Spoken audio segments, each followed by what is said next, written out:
intervensi pemerintah untuk perkebunan ini apa?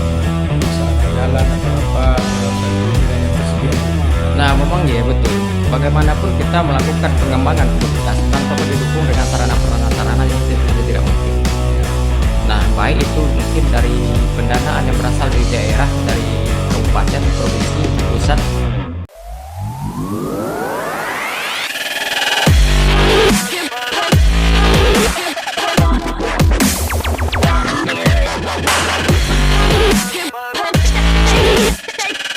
Assalamualaikum warahmatullahi wabarakatuh. Selamat sore masyarakat Pasaman Barat yang berada di Pasaman Barat maupun yang ada di perantauan. Hari ini kita kedatangan tamu Bapak Kepala Dinas Perkebunan Kabupaten Pasaman Barat, yaitu Bapak Edrizal. Nanti memperkenalkan diri secara rincinya. Di Pasaman Barat beda dengan kabupaten kota lain. Dinas Perkebunan itu berdiri sendiri. Kalau di kabupaten kota lain masih bergabung dengan pertanian, peternakan. Tentu karena ada keistimewaannya di Pasaman Barat ini Dinas Perkebunan ini. Selamat sore Pak Kadis. Selamat sore juga Pak Kadis. Selamat juga sore para masyarakat Kabupaten Pasaman Barat dimanapun Anda berada. Pak Kadis, sesuai dengan cerita di lapangan, memang Pasaman Barat ini potensi perkebunan. Boleh dikatakan semua areal di Pasaman Barat itu kebun. Ya. Sekarang tinggal laut, ceritanya lagi belum ditanam sawit, kata orang itu kan, karena tidak ada lagi tanah yang akan ditanam. Betul. Nah, tentu secara teknik tentu Pak Kadis yang lebih tahu potensi perkebunan apa saja yang ada di Pasaman Barat ini, Pak Kadis. Silakan. Baik, makasih Pak Edi. Para pemirsa yang kami hormati, seperti yang disampaikan oleh Pak Kadis Kominfo tadi, memang betul di Sumatera Barat sendiri kita memiliki dinas perkebunan, sementara kabupaten kota tidak. Nah, ini memang ada alasan tersendiri. Yang pertama, memang potensi kita di perkebunan sangat tinggi sekali, terutama untuk komoditas kelapa sawit. Untuk komoditas kelapa sawit kita memiliki lahan lebih kurang itu 180.000 hektar lebih. Berapa persen dari semua lahan perkebunan itu Pak? Nah, kalau dari semua lahan perkebunan ini mungkin lebih daripada 35% ya, artinya di luar laut ataupun hutan juga ya. Enggak, kalau di lahan perkebunan saja dulu. Nah, kan ada perkebunan kakao, perkebunan kelapa, perkebunan ini berapa persen untuk sawit? Nah, kalau itu barangkali mungkin sekitar 85% ada. Berarti 15% yang lainnya. Iya, betul. Jadi dari 184.000 itu 122.000 hektar itu merupakan perkebunan rakyat. Yang selebihnya merupakan perkebunan swasta, baik nasional maupun swasta. Berapa persen tadi yang perkebunan sawit yang masyarakat rakyat? Yang rakyat ini lebih kurang 2/3.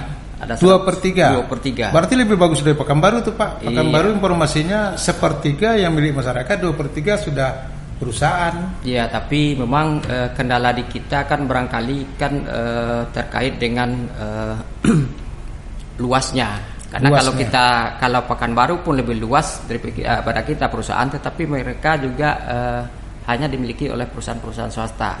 Sementara kita memang dimiliki oleh perusahaan oleh masyarakat ataupun oleh para pekebun kita petani. Ya. Berarti sawit kita dimiliki 2/3 adalah masyarakat yang memiliki Pak ya. Bahkan untuk Sumatera Barat pun juga seperti itu.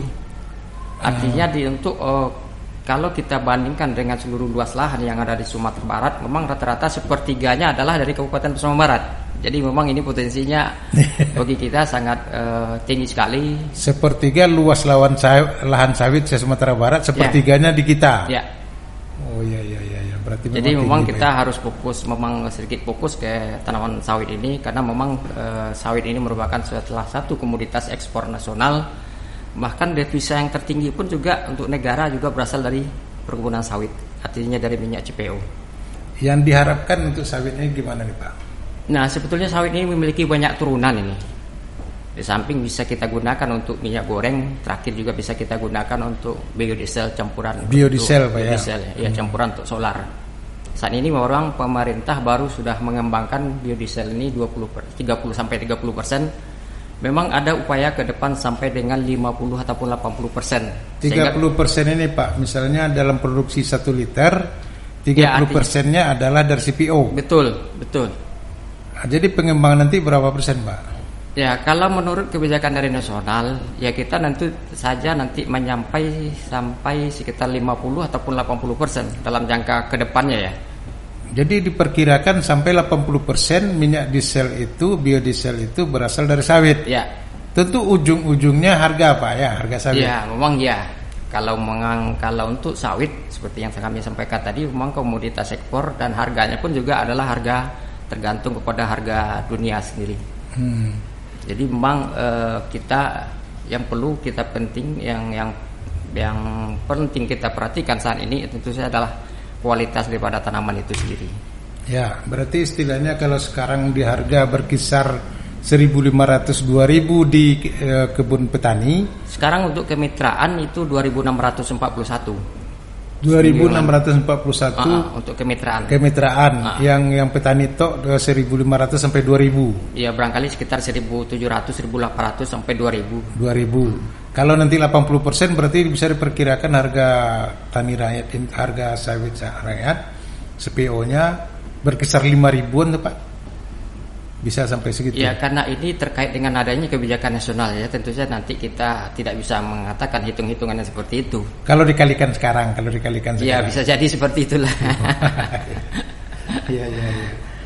Terus selain kebun sawit, ya memang kita dulu juga memiliki beberapa komoditas lainnya seperti karet, kakao, kemudian juga ada nilam, ada juga serai wangi, kemudian juga ada beberapa komoditas lain. Yang penting memang saat ini banyak para petani yang alih fungsi ke sawit tadi. Tetapi kami melihat sendiri seperti halnya karet. Nah, ini kebetulan juga berita gembira juga bagi kita. Karena beberapa hari yang lalu, tepatnya hari Jumat kemarin, kita didatangi dan dikunjungi, dan itu memang permohonan kita juga terkait untuk sertifikasi bibit karet. Nah, kebetulan kita kan punya kebun karet, kebun induk lebih kurang 10 hektar, dan di Sumatera Barat barangkali yang ada memang di Sumatera Barat. Di kita di Sumatera Barat. Mudah-mudahan ini kebun induk ini bisa jadi, karena ini juga nanti bisa menopang PAD kita, sehingga nanti bagi kabupaten kota lainnya baik itu di Sumatera Barat ataupun di provinsi lain bisa memanfaatkan potensi yang saat ini kita kembangkan. Cuma di harga gimana Pak? Ya, memang saat ini harga karet ini memang masih jauh di bawah, tetapi ke depan karena memang beberapa program dari pemerintah pusat, bisa jadi ke depan itu beberapa daerah itu akan mengembangkan aspal yang berasal dari karet. Karena konon kabarnya aspal yang berasal dari karet ini sangat cocok untuk daerah-daerah yang kadar bencana mungkin yang berasal dari gempa, ini mungkin akan sangat cocok sendiri. Jadi mungkin di tahun-tahun 2025 paling tidak mungkin ini juga bisa memberikan peluang yang hilirnya sudah bisa ke aspal Pak. Ya. Itu yang karet. Karet. Kakao Pak. Ya, kakao memang kita butuh beberapa bibit yang lebih baik lagi, karena memang saat ini kita belum memiliki bibit yang betul-betul bisa artinya bisa terhindar daripada beberapa penjagaan dari penyakit. Dan ini memang kita masih mengupayakan untuk melakukan kerjasama baik itu dengan BPP2MB Sumbar ataupun mungkin dari Dirjen Perkebunan dari Direktorat Pelindungan Tanaman. Kemudian juga ada beberapa komoditas lain yang seperti kita kembangkan. Memang ini ya sepertinya juga ini kadang-kadang harga memang bagus, kadang-kadang juga lesu seperti kopi ya, karena potensi kopi kita ini sebetulnya sangat luas juga.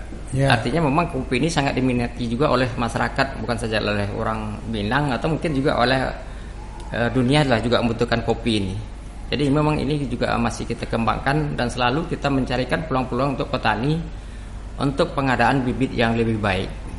Cuma harga jual kopi tidak naik-naik Pak, 24-25 ribu ya, per memang, kilo di Toke. Ya memang khusus yang Robusta tadi itu Pak. Robusta ya. Memang hampir itu memang seluruhnya. Kalau Robusta memang harga mungkin, karena memang kita sangat bersaing dengan beberapa provinsi lain seperti Bengkulu dan Lampung dan juga beberapa daerah lainnya seperti Aceh. Kemudian namun di samping itu kalau untuk Arabica harganya memang lebih tinggi lagi, mungkin 5 kali lipat daripada Robusta, itu bisa mencapai 120 ribu per kilo. Dari kita ada produksi itu Pak? Ya memang saat ini kan kita baru melakukan pengembangan kawasan itu seluruhnya. Baik itu di Talamau, mungkin di Kinali ataupun dari daerah lain yang mungkin iklimnya memang sesuai untuk perkembangan daripada tanaman tersebut. Yang sekarang yang sulit harganya serai wangi Pak ya. Ya memang inilah karena kita kan belum memiliki semacam hilirisasi dan juga belum ada mungkin investor yang melakukan penanaman di daerah kita ini. Jadi memang peran-peran daripada tengkulak pun kadang-kadang juga masih sangat dominan dalam ini. Memang kita nggak terlalu bisa betul-betul melakukan pengendalian, tetapi kita selalu menghimbau karena memang kan tanaman perkebunan ini rata-rata kecuali TBS sawit ya, karena ini kan rata-rata masih bisa disimpan sebetulnya. Ya, serai wangi bisa disimpan. Termasuk juga nilam ya. Nilam bisa disimpan. Nilam harganya pun turun naik. Kemudian juga ada pinang. Nah, pinang ya. Terkait dengan pinang ini memang kita melakukan program terutama untuk pinang yang pinang hibrida, sehingga betul-betul nanti daerah kita ini bisa menghasilkan bibit pinang juga. Karena potensi kita itu sebetulnya kalau kita melihat dengan kondisi iklim daerah kita, karena kita memiliki pegunungan, kita juga memiliki laut. Nah, sementara beberapa daerah lain di Sumatera Barat tidak memiliki kedua iklim ini. Jadi ini memungkinkan kita melakukan pengembangan diversifikasi untuk tanaman perkebunan. Jadi memang kita mengharapkan karena terkait dengan pinang hibrida, terutama untuk pinang batara ini kita akan coba kembangkan dan di tahun ini kita juga melakukan bantuan-bantuan terkait dengan bibit tersebut. Bibit batara dan pinang wangi Pak ya. Pinang wangi ya. Dua itu kan sudah masuk varietas unggul ya. Ya betul. Ya. Intervensi pemerintah untuk perkebunan ini apa Pak? Sarana jalan atau apa kira-kira yang tersedia bagi kita? Nah memang ya betul. Bagaimanapun kita melakukan pengembangan komoditas tanpa didukung dengan sarana-prasarana ini tentu saja tidak mungkin. Ya. Nah baik itu mungkin dari pendanaan yang berasal dari daerah, dari kabupaten, provinsi, pusat, ataupun sumber dana lain kita juga melakukan pengembangan terkait dengan dukungan sarana-prasarana tersebut. Ya. Nah ada memang kita mengembangkan jalan produksi yang memang bisa ini diupayakan pengembangannya melalui dana dari BPDPKS khusus untuk jalan itu produksi. Berapa kilo kita tahun ini itu Pak? Kalau tahun ini mungkin ada sekitar 60 atau 80 mungkin. 80 kilo tersebar sepasaman barat. Lebih kalau tahun ini lebih 60 kilo. Diperkirakan 70 kilo. Ya masing-masing ada yang panjang 2 kilo, panjang ini berarti. Ya kita juga bersyukurlah kepada Bapak kita dari DPRD yang bisa memberikan perhatian khusus terkait dengan ini. Sehingga ini memang banyak jalan yang berasal dari Pokir yang kita laksanakan. Walaupun di tahun ke depan mendatang ini akan tetap kita tingkatkan sesuai dengan visi misi daripada Bapak Bupati dan Bapak Wakil Bupati. Kemudian ada jembatannya sudah tuh Pak ya? Ya memang kalau untuk jalan kita termasuk di situ ada gorong-gorongnya juga, ada jembatan yang mungkin jembatan karena memang jalan-jalan produksi tentu saja menyesuaikan dengan kondisi lapangannya juga.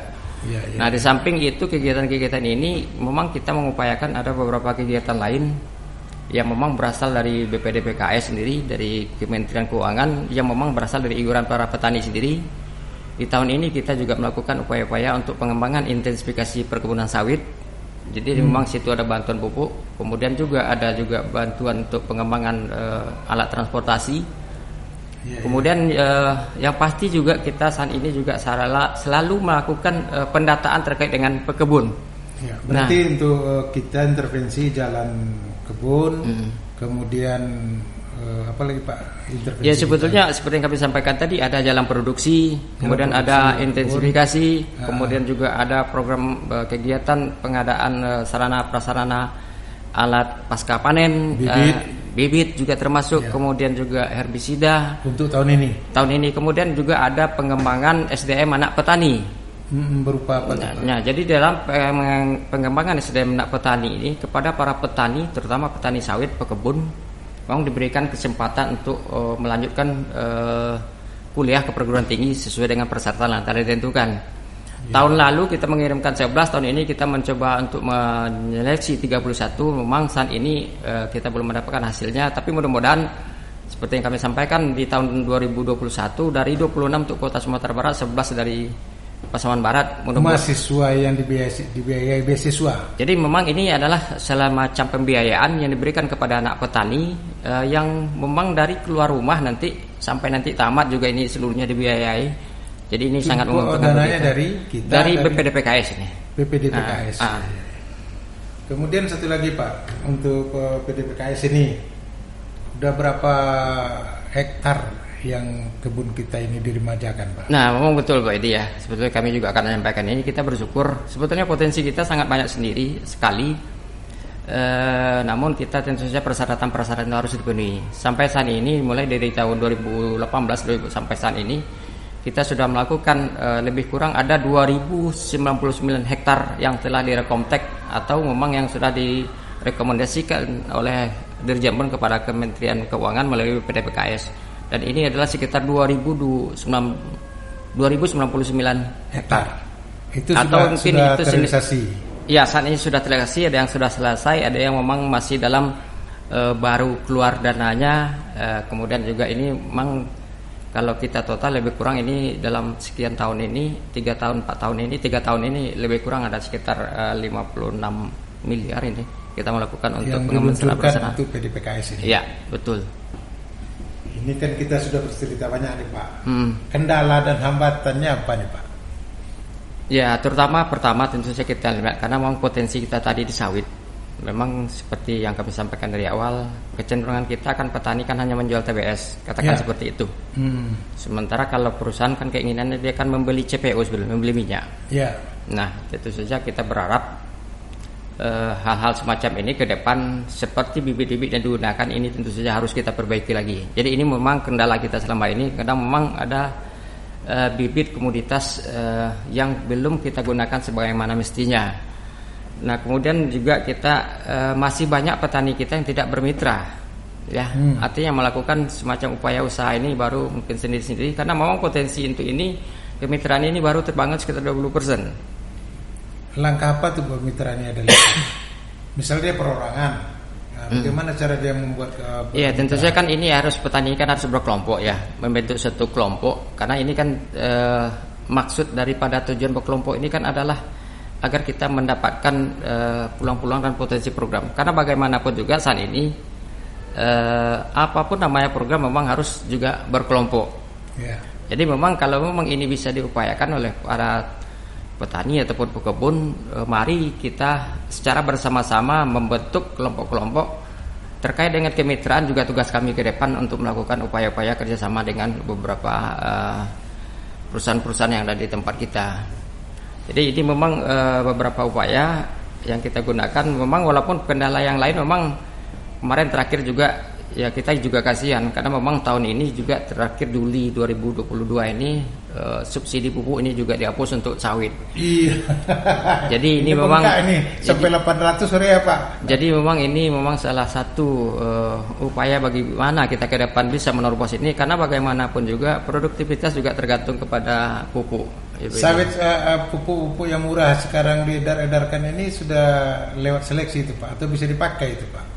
Ya, memang kami berharap yang pertama tentu saja kita teliti dulu lah, karena memang ada izin dari Kementerian Pertanian tidak itu. Karena memang kita juga akan sangat sulit ini, tentu saja ini kerjasama dengan dinas-dinas terkait lainnya, sehingga kita bisa melakukan pengawasan terkait dengan peredaran daripada pupuk dan herbisida ini. Ada pupuk-pupuk yang murah ini, bagaimana kita menentukan ini sudah lolos uji layak pakai atau bagaimana? Ada kodenya enggak Pak? Atau ada izin lisensi tertentu? Sebagian memang sudah ada SNI-nya, kemudian ada dari izin deptannya dan juga ada barakode yang dipasang.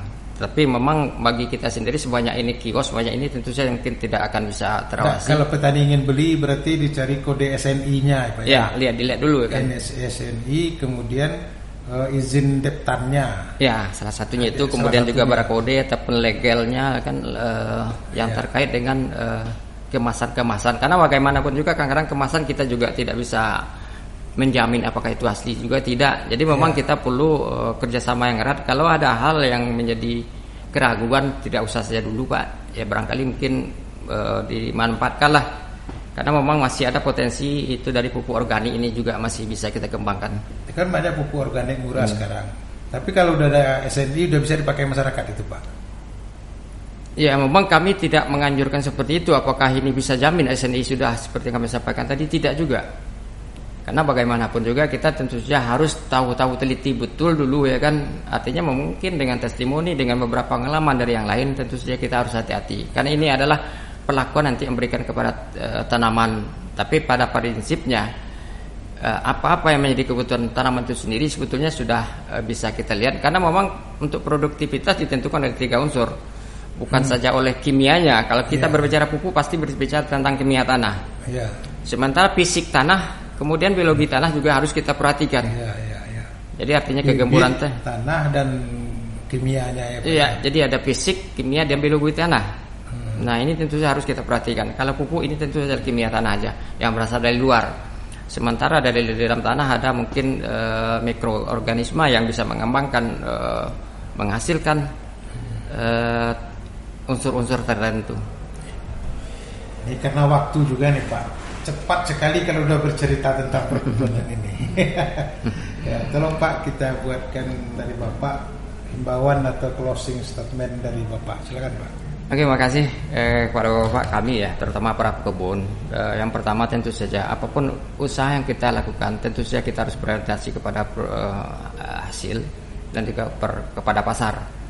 Karena bagaimanapun juga kita berusaha nanti, kalau harganya nanti rendah tentu akan berpengaruh terhadap apa yang kita usahakan. Jadi memang sawit memang merupakan suatu komoditi unggulan, tetapi harganya memang masih ditentukan oleh kondisi pasar. Nah, sementara beberapa unggulan kegiatan lain, komoditas lain ini juga sangat memungkinkan. Nah, kita berharap tentu saja ada diversifikasi tanaman kalau kita memang memiliki lahan. Kemudian kami juga menghimbau untuk selalu menggunakan bibit-bibit yang sudah jelas dan bersertifikat. Jadi jangan gunakan bibit-bibit yang tidak tahu asal-usulnya, karena nanti akan berpengaruh terhadap produktivitas. Nah, kemudian keterkaitan dengan beberapa program, kami memang meminta ini atau kepada kita semua untuk selalu bisa melakukan kemitraan secara bersama dan berkelompok-kelompok. Karena seperti yang kami sampaikan tadi, beberapa program kita ini memang ditujukan kepada kelompok-kelompok. Kemudian gunakanlah potensi-potensi lain, karena walaupun kadang-kadang pupuk, ya karena pupuk organik juga sangat bagus untuk kita kembangkan. Saya rasa mungkin dengan kondisi-kondisi ini dan selalu bisa berkomunikasi dengan para penyuluh yang ada di lapangan. Terima kasih Pak Kadis. Kita bisa tarik kesimpulan berita yang paling menggembirakan bagi kita, bahwasanya sawit itu saat ini sudah 30% sebagai penyumbang bahan dasar daripada biosolar. Dan insya Allah dalam tahun ke depan akan menjadi 60%, bahkan mungkin 80% jadi biosolar. Tentu kita punya petani sawit ada harapan segar itu. Makin banyak dipergunakan oleh solar, tentu makin banyak kebutuhan CPO. Makin banyak CPO, makin banyak butuh buah sawit. Harga tentu naik. Demikian kita tutup pertemuan kita dengan Kadis Perkebunan ini. Wabillahi taufiq wal hidayah. Assalamualaikum warahmatullahi wabarakatuh. Waalaikumsalam warahmatullahi wabarakatuh.